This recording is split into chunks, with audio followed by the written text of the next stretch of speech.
satu janji kalau terjadi satu peristiwa maka talak 3 jatuh kepada istrinya. Kemudian terjadilah peristiwa itu, apakah otomatis kemudian talak 3-nya kemudian jatuh dalam kondisi suami pun menyampaikan itu dalam keadaan sangat terpaksa, bukan dari kesadaran yang sepenuhnya dan belum ada talak 1 atau 2 sebelumnya.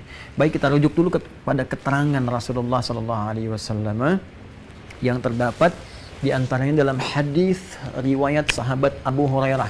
Beliau meriwayatkan hadis dari Nabi SAW dan ini nanti akan dikutip oleh beberapa imam-imam ahli hadis, di antaranya ada Imam At-Tirmidzi. Beliau menyampaikan riwayat ini nomor hadis 1184. Thalathun jidduhunna jiddun wa hazluhunna jiddun. Thalathun, ada 3 hal.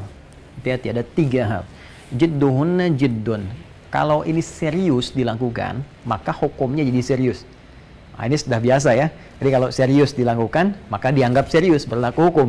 Wahazluhunna, dan kalaupun bercanda, bukan serius, tapi dilakukan, jiddun, tetap dihukumi oleh syariat menjadi serius.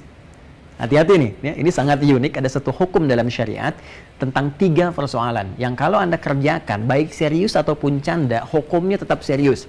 Artinya terjadi hukum di dalamnya. Ya, 1, an-nikah, yang kedua talak, cerai, kan? Kemudian yang ketiga raj'ah. Ini semua dalam hukum munakahat, hukum bab tentang pernikahan. Jadi 1, an-nikah. Hati-hati, nikah. Ya, kalau sungguhan sudah jelas kan, ada saksi, kemudian ada maharnya, ada walinya dan sebagainya, itu serius. Tapi yang kadang sering tidak disadari, hati-hati. Teman-teman misalnya yang bikin tentang sinetron, tentang drama, film, terus ada adegan pernikahan tuh. Awas tuh. Kalau kemudian walaupun canda tapi terpenuhi semua syarat-syaratnya, qadarullah yang main itu walinya ada misalnya kan, maharnya ada, terus disebutkannya namanya lagi langsung misalnya ya, fulanah binti fulan mas kawin sekian, walaupun canda di situ ya, sifatnya sedang membuat satu hal untuk tayangan, tapi kalau dikerjakan itu bisa jadi serius. Ya, karena itu saya sering sarankan kalau nanti ada adegan-adegan demikian, disamarkan atau tidak disempurnakan kalimatnya sehingga tidak menjadi serius dalam hukum syariat. Ya, awas, hati-hati loh, ini kan cuma bercanda, ya bukan sekedar canda, tapi mesti dilihat dampaknya dalam persepsi syariat. Ya, semua boleh punya pandangan, tapi syariat hukum Islam juga punya pandangan dan punya penilaian-penilaian tertentu. Jadi kalau nanti teman-teman yang bikin acara-acara tertentu, ada film, ada drama, ada macam-macam, ya saran saya jangan disempurnakan seutuhnya kalimatnya atau nama-namanya disamarkan sehingga tidak langsung menuju kepada personal yang bersangkutan. Kemudian dan termasuk ini canda nih ya, misalnya sama bapak si fulan, antum kenalan ya sama kawan ya kan, terus anak kamu nih masya Allah ya, kalau jadi nih gitu, saya bener nih ya, saya kayak nikahkan kamu nih dengan putri saya, mas kawin sekian, jadi saya terima nikahnya, itu jadi tuh. Ya, makanya hati-hati ya, hati-hati gitu dengan ini, canda bisa jadi serius. Kemudian talak. Nah, talak juga hati-hati supaya tidak main-main. Kenapa syariat memperlakukan ketat pada hukum talak? Sehingga ada perlindungan kepada istri, sehingga suami nggak main-main ya, mempermainkan rumah tangga misalnya. Nanti ada konsep yang menekankan kepada perlindungan istri, ada konsep penghormatan kepada suami, sehingga ada keadilan di dalamnya. Ya, jadi istri pun di sini dipagari, dikuatkan, dilindungi oleh syariat hukum Islam sehingga derajatnya terangkat, diberikan kemuliaan. Suami sekalipun pemimpin diberikan batasan-batasannya, di mana harus tegas, di mana mesti dilarang, di mana diminta menyayangi, menghormati, mengayomi dan sebagainya. Termasuk dalam persoalan ini tentang talak, ya, tentang cerai atau talak. Di sini sangat ketat dalam hukum Islam, tidak boleh ada main-main. Ya, karena ini terkait dengan perasaan, terkait dengan kekuatan, terkait dengan dampak. Ya, karena itu dalam Islam saking ketatnya ya pengetatan dan perlindungan terhadap istri dalam kehidupan rumah tangga, maka talak pun tidak boleh dipandang sepele. Ya, jangan main-main, kalau kamu sampaikan main-main dihukumi serius. Ya, hukum yang diterapkan dengan keseriusan itu untuk membuat sebuah ketegasan sehingga suami tidak mempermainkan keadaan itu untuk sengaja berbuat talak. Ya, dan di antara turunan ini pun Islam memberikan hukum yang ketat.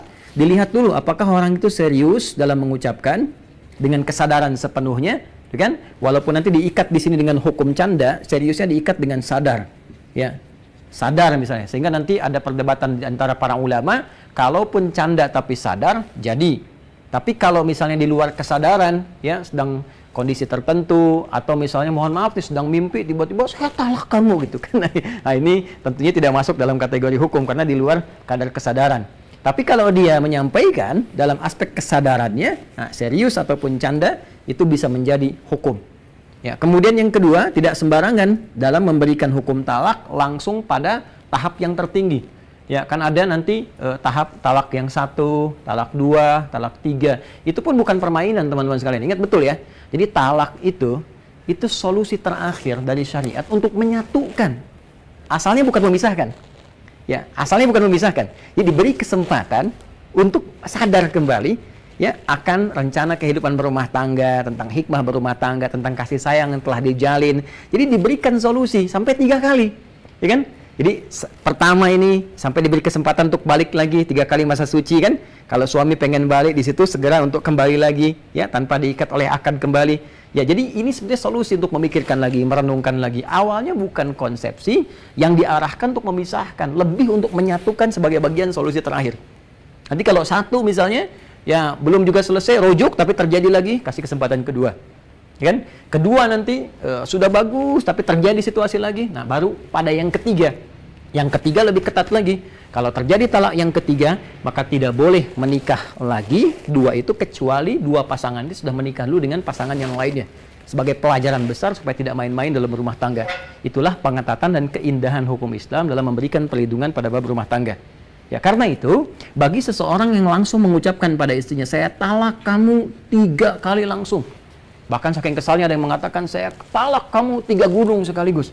Saya talak kamu 1000 kali. Nah, itu dianggap oleh para ulama tidak berlaku langsung talak 3, tapi baru dianggap sebagai talak yang pertama saja.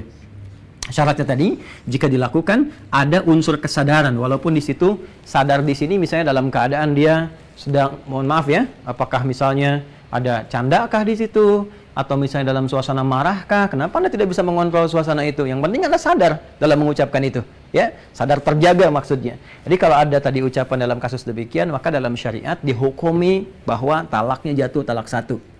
Ya. Karena itu akan lebih baik kalau Anda kembali ke solusi Al-Quran. Di surah keempat, An-Nisa, di ayat 34 sampai 35.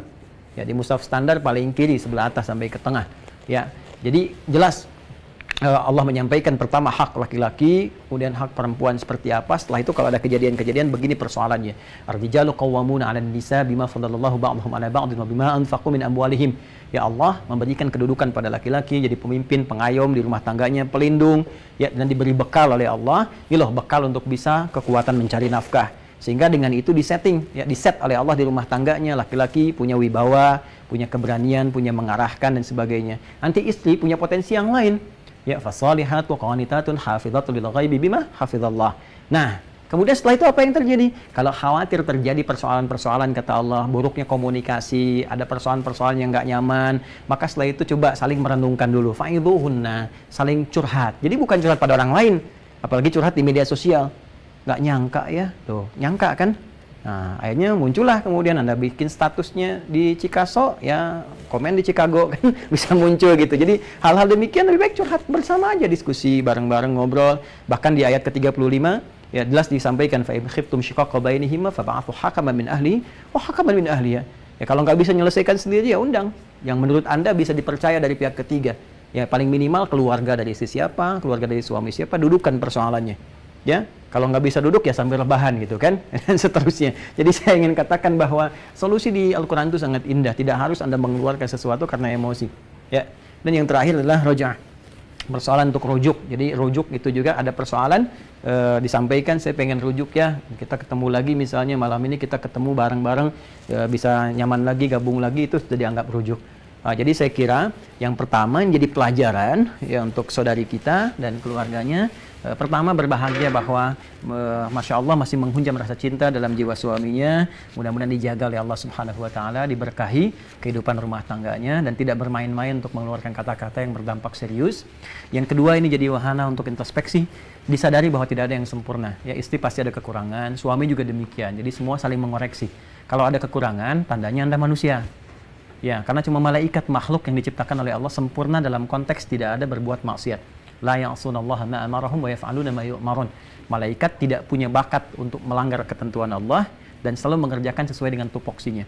Jadi malaikat tak pernah maksiat. Nggak pernah dengar kan malaikat Jibril korupsi ayat misalnya, kan nggak ada. Atau malaikat maut salah cabut nyawa, kan nggak mungkin gitu ya. Jadi malaikat yang sempurna. Jadi kalau misalnya suami pengen yang sempurna, ya nikah sana sama malaikat Jibril, malaikat maut, kan nggak mungkin. Karena malaikat itu sempurna, tapi sifatnya tidak ada nafsu, ya, dan tidak seperti kita, maka kalau manusia berbuat salah, ini menunjukkan kemanusiaannya. Karena itu dia disebut insan, disebutkan 65 kali dalam Al-Quran. Salah satunya terambil dari kata nisyan, yang artinya lupa. Nisyan itu lupa, dari kata nasya. Saya lupa, nasitu. Saya salah, nasitu. Ya, kami lupa, itu nasina. Ya, kami lupa, nasina. Nah, lupa kadang-kadang itu bisa mengarahkan pada salah. Ya, salah itu akhto'a. Saya salah, akhto'tu. Ya, kami salah, kita salah, akhto'na. Baik, jadi kalau kita sering berdoa di Al-Baqarah ayat 286, Rabbana la tu'akhidna inna nasina au akhtana. Ya Allah, mohon jangan hukum kami kalau kami lupa, dan dengan lupa itu menyebabkan salah. Ya, orang kan tahu kalau korupsi itu salah kan, cuman saat korupsi lupa gitu. Ya kan? Orang kan tahu mencela itu salah, cuman saat mencela lupa. Dan lupanya kalau dipelihara itu menyalahkan atau mengarahkan kepada kesalahan yang sifatnya lebih berbahaya.